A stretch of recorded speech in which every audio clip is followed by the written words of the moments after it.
পদত্যাগের ভাবনার মতো সংকটে কিভাবে পড়লেন অধ্যাপক ইউনুস? বাংলাদেশের অন্তর্বর্তী সরকার এক সংকটময় পরিস্থিতিতে উপনীত হয়েছে। প্রধান উপদেষ্টা অধ্যাপক মোহাম্মদ ইউনুসের পদত্যাগের আলোচনা সামনে আসায় এ সরকারের ভবিষ্যৎ নিয়েই অনিশ্চয়তার সৃষ্টি হয়েছে।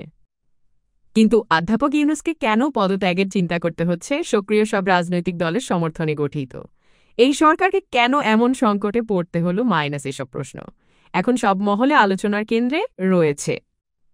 এ ঘটনা এমন সময় ঘটছে যখন বিএনপি রাজপথে কর্মসূচি রেখেছে এবং এ সরকারের প্রতি তাদের সমর্থন আর অব্যাহত না রাখার ইঙ্গিতও দিচ্ছে।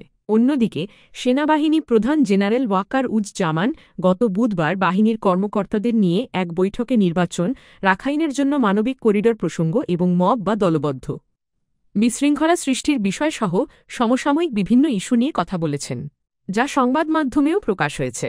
এমন এক পটভূমিতে প্রধান উপদেষ্টা অধ্যাপক ইউনুস গতকাল বৃহস্পতিবার অন্য উপদেষ্টাদের সঙ্গে এক অনির্ধারিত বৈঠকে তার পদত্যাগের ভাবনার কথা বলেছেন।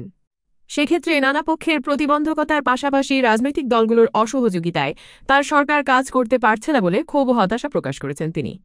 অধ্যাপক ইউনুসের এমন ভাবনার কথা বিবিসি বাংলাকে জানিয়েছেন জাতীয় নাগরিক পার্টি বা এনসিপির আহ্বায়ক নাহিদ ইসলাম। তিনি বৃহস্পতিবার সন্ধ্যায় প্রধান উপদেষ্টার সঙ্গে দেখা করেছিলেন। নাহিদ ইসলামের মাধ্যমেই প্রধান উপদেষ্টার এই ভাবনার কথা সংবাদ মাধ্যমে প্রকাশ পেয়েছে। রাজনৈতিক দলগুলো পরিস্থিতিটাকে নানাভাবে বিশ্লেষণ করছে। বিএনপি বলছে নির্বাচনের সুনির্দিষ্ট রোডম্যাপ ও ৩ জন উপদেষ্টার পদত্যাগের তাদের দাবি এড়াতে প্রধান উপদেষ্টার পদত্যাগের ভাবনার কথা সামনে আনা হয়েছে। দলটির নীতি নির্ধারণী পর্যায়ের একজন নেতা বিবিসি বাংলাকে বলেন, দেশ পরিচালনা করতে গিয়ে আবেগ সৃষ্টি করার কিছু নেই। বিএনপিসহ বিভিন্ন দলের নেতারা এও বলছেন, সরকারের দুর্বলতার কারণে পরিস্থিতি সামলাতে যখন ব্যর্থতার প্রশ্ন আসছে, তখন পদত্যাগের এই ভাবনার কথা রাজনৈতিক দলগুলোর প্রতি এক ধরনের হুমকি বা সতর্কতা বলে তারা মনে করছেন। এখন অন্তর্বর্তী সরকারের এই সংকট সামলাতে জামায়াতে ইসলামী সর্বদলীয় বৈঠক ডাকার পরামর্শও দিয়েছে। তবে পরিস্থিতি নিয়ে সরকারের পক্ষ থেকে আনুষ্ঠানিক কোনো বক্তব্য এখনও দেওয়া হয়নি। কেন সংকটে সরকার?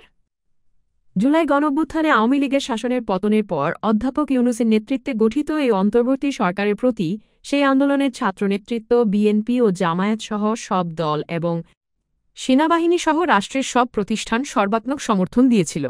এত বড় সমর্থন পাওয়ার পরও সেই সরকারের ব্যর্থতার অভিযোগ কেন আসছে, এমন প্রশ্ন তুলছেন রাজনীতিক ও বিশ্লেষকেরা। তারা বলছেন, জুলাই গণঅভ্যুত্থানের ছাত্র নেতৃত্বের প্রতি অধ্যাপক ইউনুসের দুর্বলতা রয়েছে, যা তিনি নিজে বিভিন্ন সময় প্রকাশও করেছেন।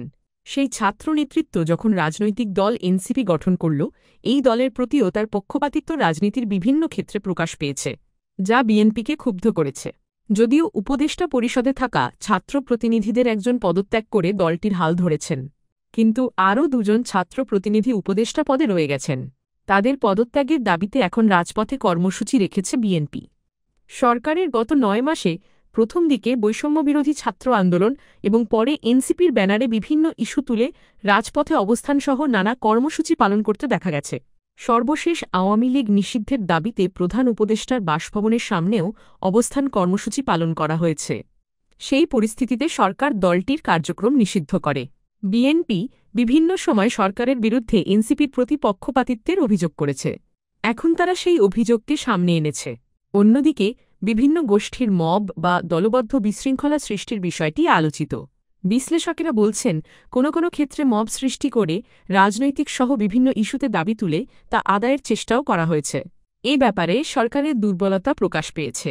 কোনো কোনো ক্ষেত্রে সরকারের পৃষ্ঠপোষকতা বা সমর্থনের বিষয়ও বিভিন্ন সময় আলোচনায় এসেছে। বিভিন্ন ক্ষেত্রে সরকারের ব্যর্থতার অভিযোগ যেমন রয়েছে,